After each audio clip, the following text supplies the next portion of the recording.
Pakistan film industry जो माजी में अपने सुनहरी दौर से गुजरी, उस दौर में उसे मजीद सुनहरा बनाने के लिए फुहाशी और उरियानी का भरपूर तरीके से सहारा लिया गया। इस मकसद के लिए कई अदाकाराओं ने रजाकाराना तौर पर अपना जिस्म नुमाइश के तौर पर पेश किया, जिसे स्क्रीन पर दिखाकर प्रोड्यूसर्स और डायरेक्टर्स ने न सिर्फ नोट कमाए बल्कि पाकिस्तानी इंडस्ट्री की अखलाकियात का जनाजा भी खूब निकाला। 70 की दिहाई में फुहाशी, उरियानी और बेहूदगी का आगाज करने वाली वो चंद अदाकाराएं जिन्हें आज भी उनके काम की वजह से हर कोई याद करता है, उनके बारे में हम बताएंगे आज की इस वीडियो में। नंबर 1,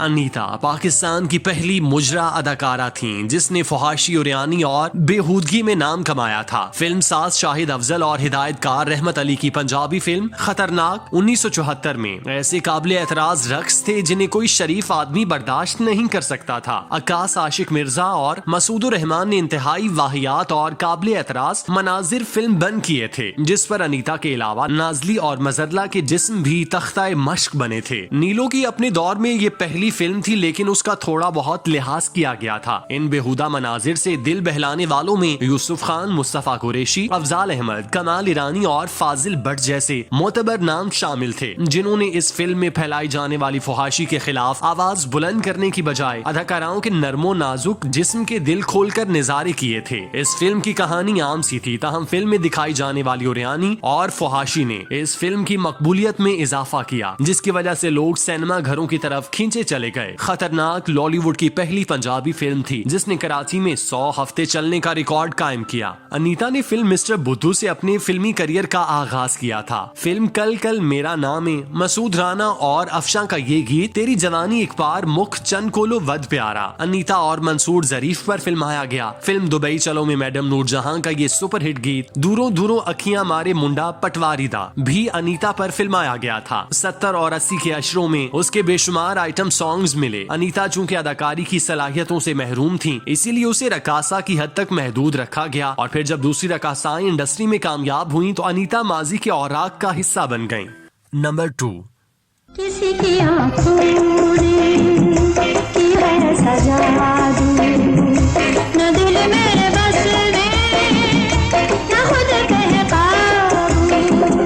अदाकारा निगू ने अपने रक्स से इंडस्ट्री में मुनफरिद पहचान बनाई थी। उनकी पुरकशिश शख्सियत और उनके रक्स में आला सलाहियतों ने फिल्मी दुनिया को सबसे ज्यादा मुतासिर किया था। उनके जमाने के सारे ही पंजाबी फिल्मकार क्लासिक मुजरा के नंबरों के लिए उन्हीं का इंतखाब करते थे। उस जमाने में फिल्मों में नंबर वही चीज थी जो अब आइटम कहलाई जाती है। यकीनन मुजरा के किरदार के लिए नगू हमेशा पहला इंतखाब हुआ करती थी। फिल्म कासू जो ख्वाजा मजहर की पेशकश थी, काम के दौरान नगू अपने पेशकार की मोहब्बत में गिरफ्तार हो गईं और बहुत जल्द दोनों शादी के बंधन में बन गए। उस शादी ने उनके घर वालों को इंतहाई बरहम किया। वो लाहौर के शाही मोहल्ले में रहती थीं, जहां की कदीम रिवायात के मुताबिक उनकी कोई लड़की न शादी कर सकती थी न किसी के साथ जा सकती थी, जब तक कि उनके खानदान को कोई मुआवजा अदा न किया जाए। जब उनके खानदान की निगोह को घर वापस लाने की तमाम तर कोशिशें लाहासिल रहीं तो उनकी माँ ने अपनी सख्त बीमारी का ढोंग रचाया और उनसे बड़ी इल्तजा की कि वो आकर एक बार अपनी माँ से मिले।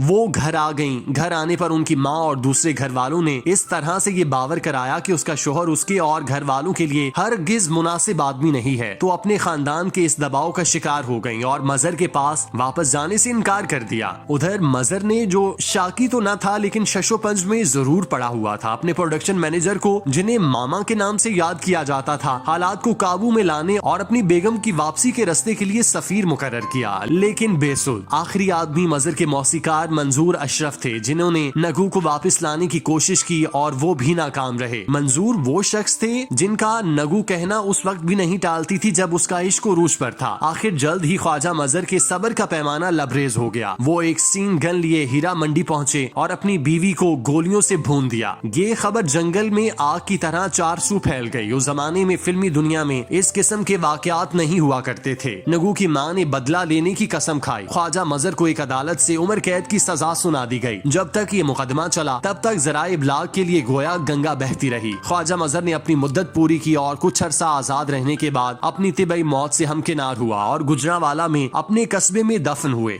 नंबर 3, जुल्फ लहरा गई, कमर बन खा गई, तन्हाई है, अंगड़ाई है, तूफान दिल में है उठा, जुल्फ लहरा गई।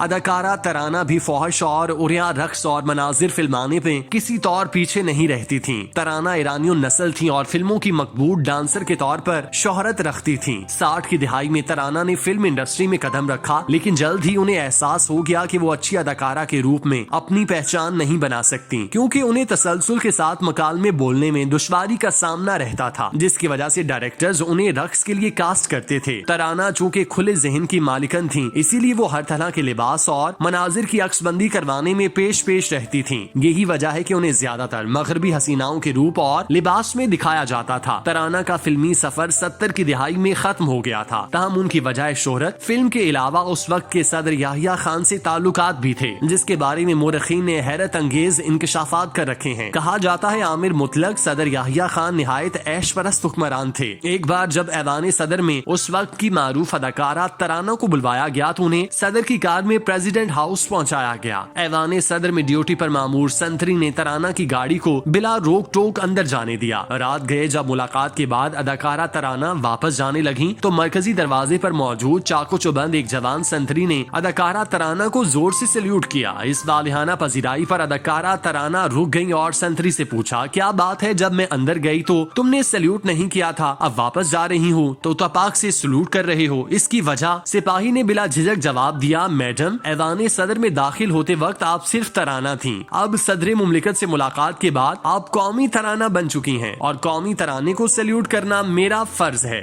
नंबर 4।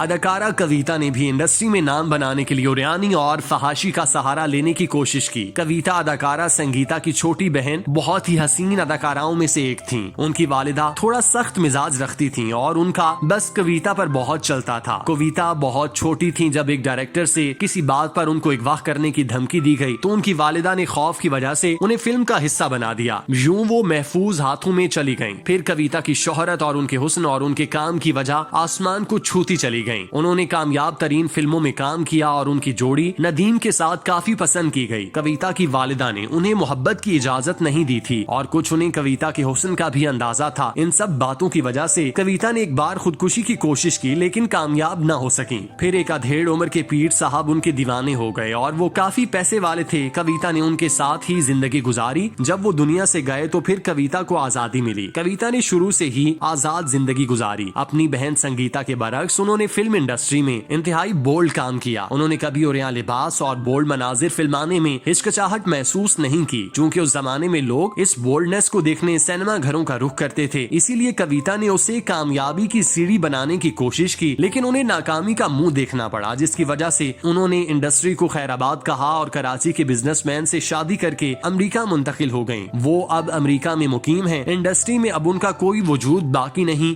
वो गुमनामी की जिंदगी बसर कर रही हैं।